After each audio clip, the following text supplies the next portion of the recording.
Hey, awesome people, YouTube, welcome back to another video on the channel. This one is going to be about Age of Empires 4. Just a few, some of the mistakes that everybody makes, including myself. Well, majority of us makes, including myself. But before getting into it, I want to remind that if I can get to 575 subscribers on YouTube by Christmas, we'll be doing $25 gift card giveaway. If we get it by December 1st, we'll be doing $50 gift card giveaway. And I do stream Age of Empires 4 right now on Kick, the link down the description if I can speak. But all that said, let's get into the video. And as I said, this video is about some mistakes that everybody makes, including myself. I struggle with them pretty bad. And yeah, if you do them, you will have a little better, time playing the game. You're not gonna go from a bronze to automatically conquer 3, but it will help you improve, you know. But let's start with the first one. And the first one is forgetting or neglecting your economy. Um, you just wanna make a bunch of units, go and attack, try to wipe them out as early as possible. But what you might be lacking is forgetting your economy.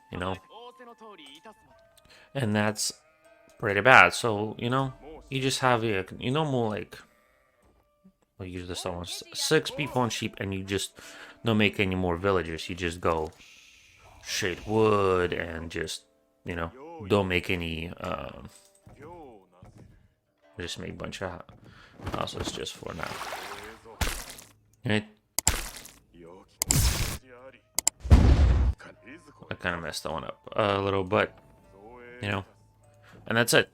You don't produce more villagers to put on gold, for example, and you just stuck with 5, 6 villagers on food, few on gold, and that's it. And you shouldn't do that. You should continuously produce more and more villagers. You should have your town center, be it 1 TC, 2 TC build, and just continuously produce that. Obviously, right now, this is with a cheat in a jiffy, so you continuously build everything fast and gather at max speed. But you want to continuously produce the villagers so your economy continues not only to grow but also get better. Because if your economy is better, you will have better time and more time producing your units, which allow you to have more units out on the field, better upgrades, a bunch of other stuff. The mistake number 2 that everybody forgets is, well, having defenses. Unfortunately, this is not as good of a map necessarily, but excuse me. For example, you fighting against a Sith that has knights.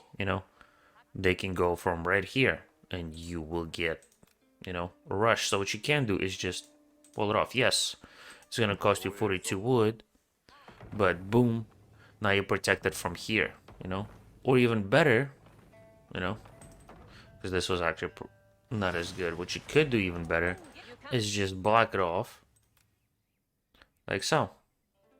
It's gonna cost you more wood, but guess what? You have a lot more room. You can gather the oldest wood for nearly free, and now they can't come from, excuse me, from the side. It's gonna cost a lot more to wall it off here, so you can hold on for it right now. But now, look, this whole side is just free. You know what I mean? So having defenses, or if your gold is exposed, which you can do against NSF, is put in a outpost. Boom. Now if the gold gets attacked, you can pop your villagers in here and they're protected and they can shoot at your attackers. So that is huge. Just having your defenses on base. You don't have to spend all the resources, but having some of the resources will help not get completely, taken by surprise. Right? Because they might just rush, make sure you have the walls, and in the later game, you also want to have your keeps, to where it's going to take, the enemy can't just bum rush you with just pure infantry and stuff. They're going to have to take time to attack you, which also leads us into the mistake number 3, is leaving your villagers exposed. Let's say you're gathered all your gold over here at your main place, right? Just like how we're about to. Let's put those guys over here. Now, in order to get gold, you have to go over here, and you have the defenses, right? So don't just plop your money camp, or in case of Japan, your forge, and just leave them there. You know, they're exposed, they're easy to be attacked, and you can come back.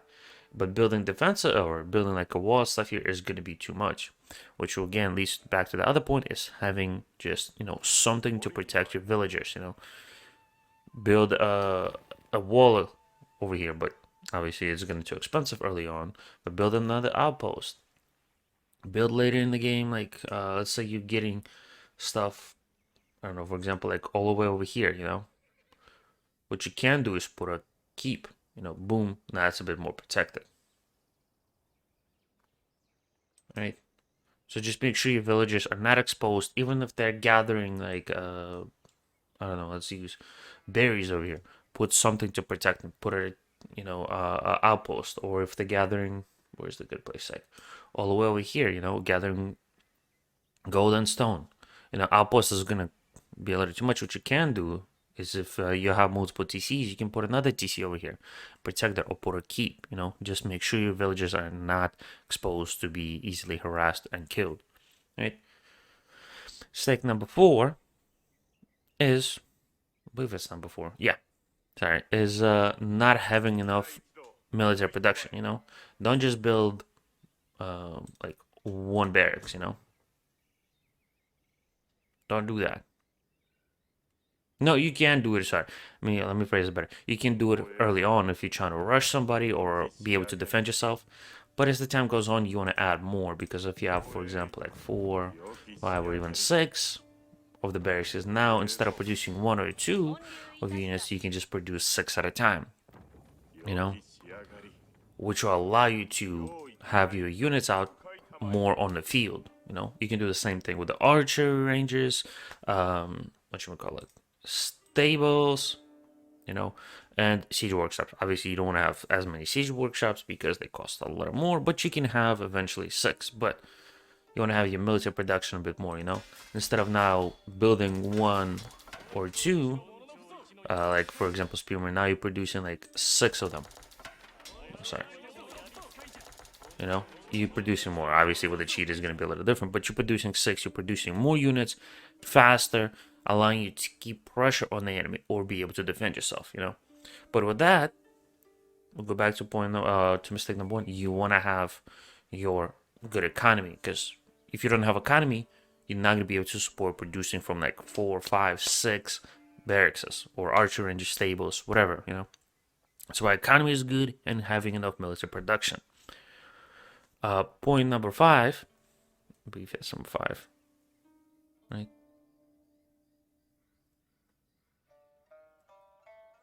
Maybe, we'll see. Yeah, sorry. Number 5 is getting taken by surprise. And what I mean by that is not scouting, you know. You have a scout, right? Where is it at? Right here. For a reason.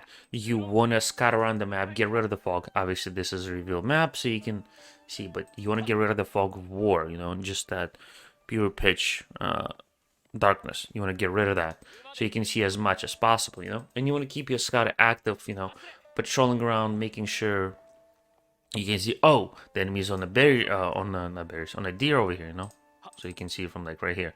Oh, they're exposed, right? So you can bring some of your troops. You can bring your archers or your samurai, your pikemen, your men at arms, or cavalry, and attack him, right? Make sure he takes a hit on that, right? That's why you want to be able to see. And another thing which you can do is build those outposts, you know, because they provide you with a extensive line of sight. So, you know, you put them like, you know, over here, and you keep doing it around. Yeah, they might get attacked, but you will see that the enemy is coming at you. So you're not gonna be like, oh shit, there's a huge army at my doorstep and I'm screwed. You know, my units are all the way over here, but he's attacking me from like right here, right? So he's gonna take you a while. But if you have this tower, so you're gonna be able to know ahead of time that he's coming to attack you. Right? That's why you want to have those outposts just for more line of sight, and have your scout be able to patrol. Right. Number 6 is failing to keep pace with the enemy, or sometimes even outpacing. And by that I mean is, going in age. Obviously, if he's rushing you, that's a little different story. But if he's playing, a little long game and you try to rush him, you try to harass him, and it's not working out, he's defending his team of villagers with outposts, towers. You can kind of back off, still try to find a little bit of harassment in there, but you can see he's trying to age up and go up in ages and just get better and better. So what you can do is, like I said, keep a little bit of pressure, but then go up in ages, so you don't fall behind.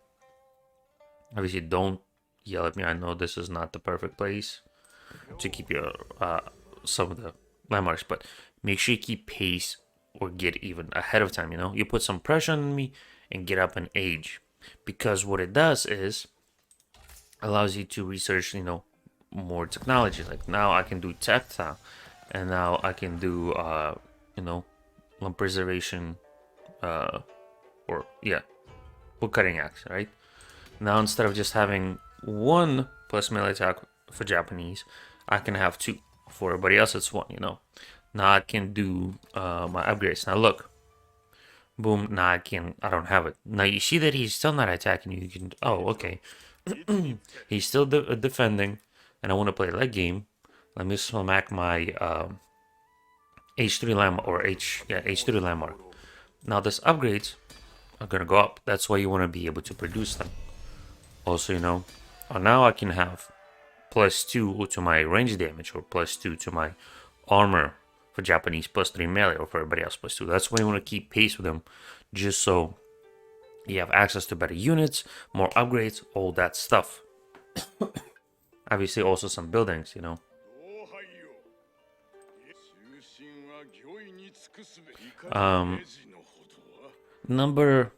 Another mistake is, well, the biggest ones is forgetting about your upgrades.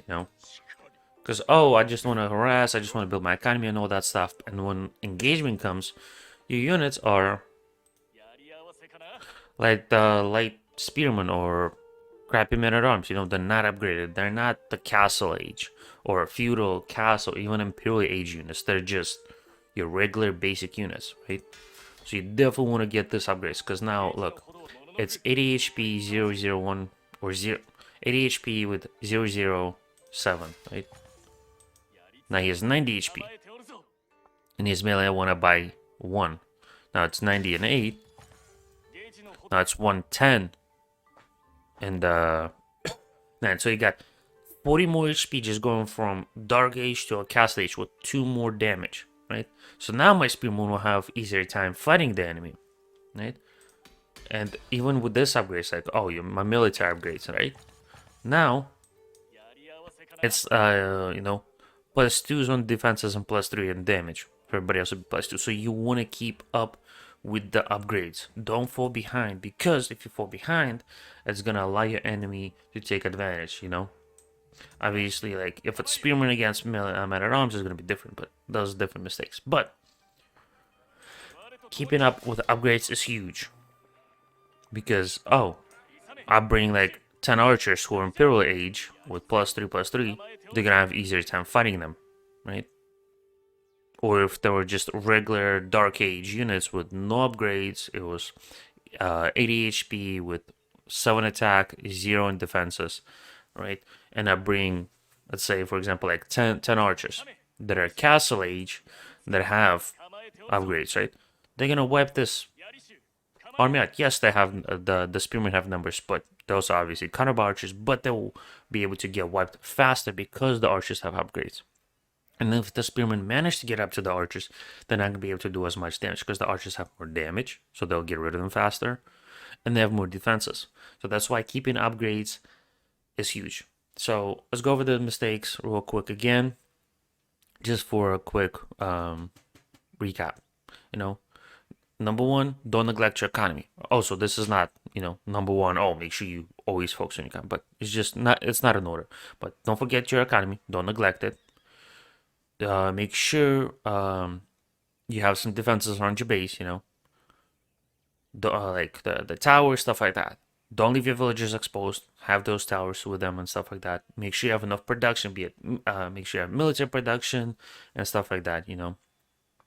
Don't get taken by surprise, and by that, have the outposts out to have line of sight.